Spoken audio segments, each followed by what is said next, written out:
Kementerian Pendidikan akan mengenal pasti sejumlah sekolah yang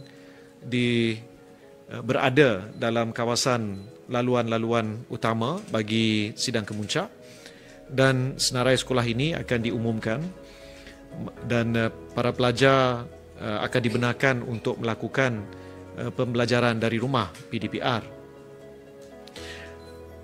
Jadi senarai penuh akan diterbitkan oleh pihak KPM nanti.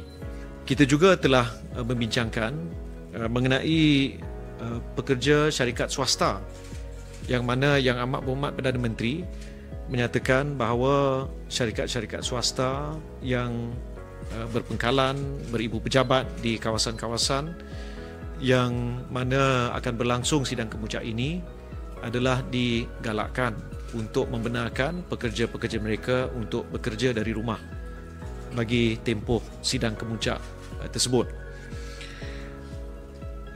Dalam masa yang terdekat, pihak Polis Diraja Malaysia akan mengumumkan laluan-laluan utama yang akan digunakan oleh sama ada ketua-ketua kerajaan ataupun ketua-ketua negara yang akan tiba untuk sidang kemuncak ini, yang mana dia akan melibatkan antara lain kawasan KLIA, kawasan sekitar lapangan terbang Subang dan juga TUDM Subang.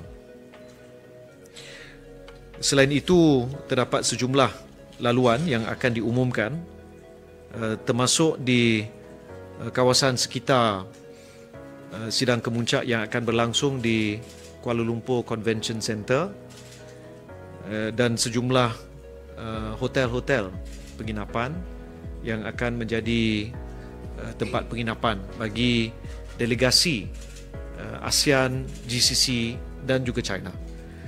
Jadi senarai ini akan diterbitkan oleh pihak PDRM dalam masa yang terdekat. Dan saya minta rakan-rakan media untuk rujuk, dan orang awam juga boleh merujuk senarai tersebut untuk membuat perancangan pergerakan pada hari-hari sidang berlangsung.